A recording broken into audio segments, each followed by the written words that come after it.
right? Everyone. If you've been following Summer Pockets all this way, you know this is not your typical slice of life finale. It's raw, emotional, and it doesn't let you go easy. Episode 26 drops us right into a swirl of nostalgia, loss, and precious memories, and I promise, this ending will hit you right in the feels. So buckle up as we unpack every twist and bittersweet moment of this deeply moving conclusion. We open with the lingering warmth of Yumai-chan and her mother, in a scene echoing with love and heartbreaking tenderness. Umi starts by acknowledging that her journey might be over, that she's said everything she needed, helped who she could, and gotten to hear her mother call her name one last time. You can hear the happiness and fatigue in her voice.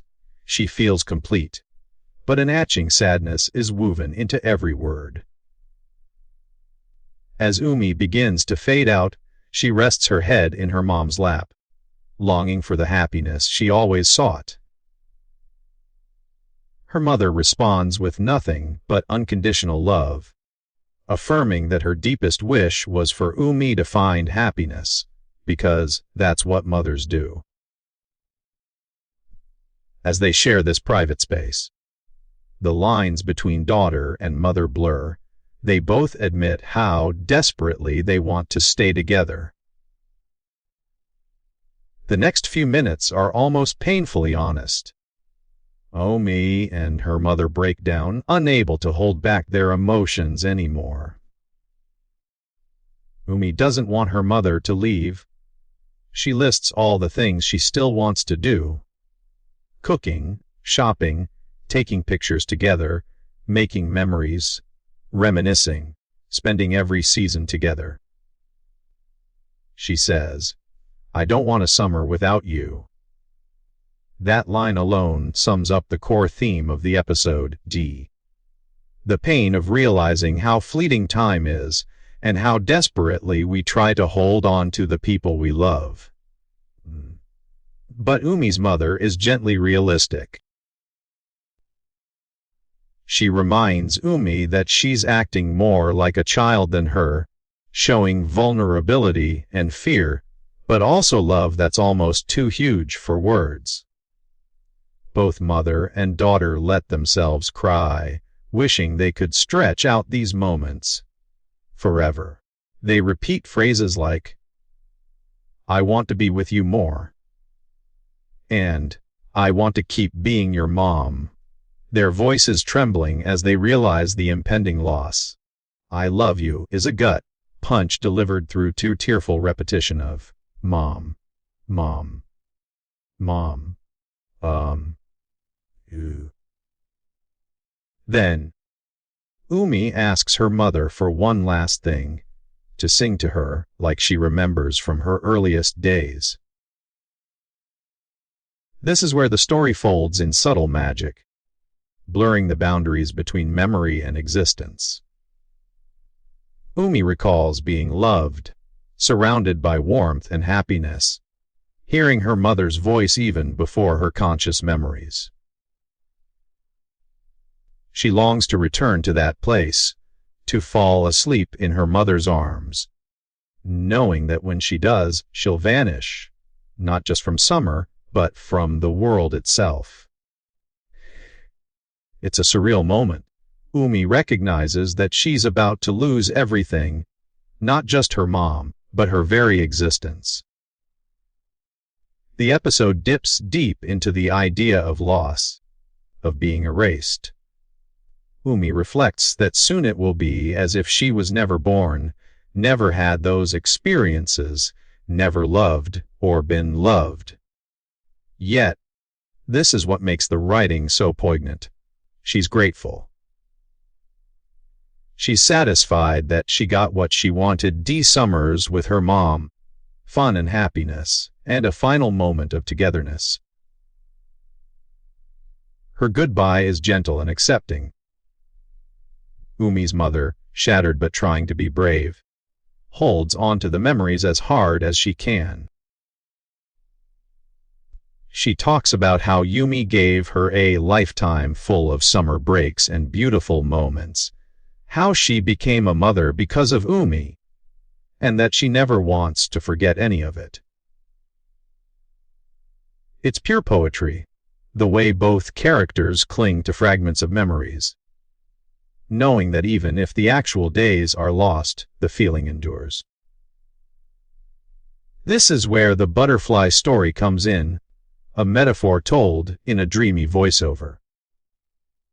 The world used to be colorless, but a beautiful butterfly traveled, sharing its colors everywhere it went. As it gave away all its beauty, its wings faded, but the world became vibrant and alive. Those wings, once brilliant, were left in tatters as the butterfly finally came to rest.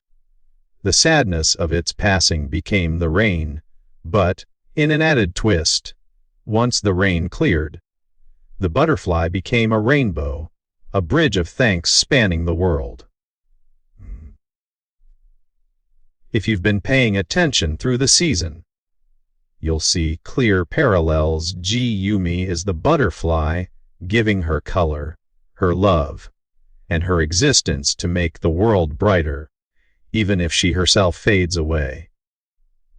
And as the pain of parting falls like rain, hope returns in the form of a rainbow, a promise that memories won't truly vanish as long as someone remembers. Next, the story transitions. We see Hairi, the boy sent to Torishirajima Island at the start of summer, as he finishes sorting through his grandma's belongings. He's swept up in a conversation about the things we tuck away in our pockets as kids, only to forget them until we discover fragments much later. The island itself becomes a metaphor for these pockets, holding on to forgotten memories and things left behind by those who have passed away. As Harry moves through the day, he meets old friends and makes small gestures of kindness. Helping to clean, having fried rice at Naru's diner, feeling the warmth of easy company. He helps put labels on old objects, guided by his gut, sorting people's forgotten treasures, unknowingly weaving narrative threads through time, of map through time, as he calls it. Moments like these fill the episode with gentle nostalgia. The inhabitants remember fragments of their own past summers. Some are colored with happiness, some with longing. There's a sense that even if the summer, and Umi herself, are lost, the memories survive as tiny pieces in their own pockets, ready to surface whenever the heart needs them.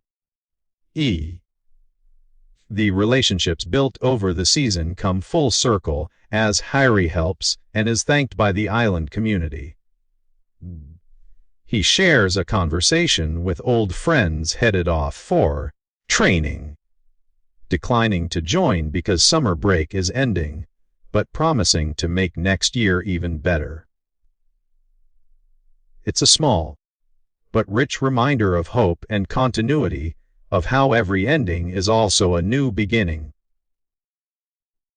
Harry's connection to Umi, subtly woven throughout the series, crystallizes in these closing scenes.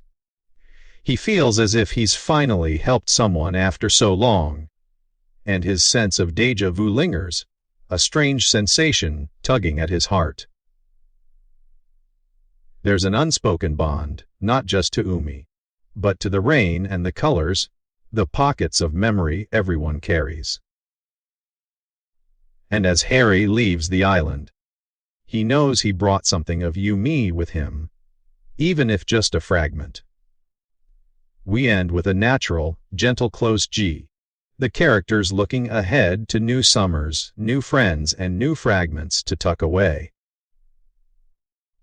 Umi may have faded, but her journey, her colors spread to everyone she touched, turning even the saddest rain into a rainbow. And as the credits roll, the emotion of loss is softened by gratitude and the promise of continued remembrance. So, to wrap things up, episode 26 of Summer Pockets is a stunning, heartfelt meditation on loss and memory. It celebrates the beauty of summers spent together and reminds us that even when someone is gone, the love and the colors they brought to our world live on in the pockets of our hearts. Every goodbye is laced with hope for the next hello, and even when the butterfly fades, it leaves a rainbow behind. If you felt the same rush of emotions with this finale, let me know in the comments. Give me your favorite Summer Pockets memory and which scene hit you the hardest. If you enjoyed this recap and want more deep dives into your favorite anime endings, make sure to hit that like button, share it with your friends, and subscribe so you never miss another episode breakdown. Until next time, keep your pockets full of memories. See you soon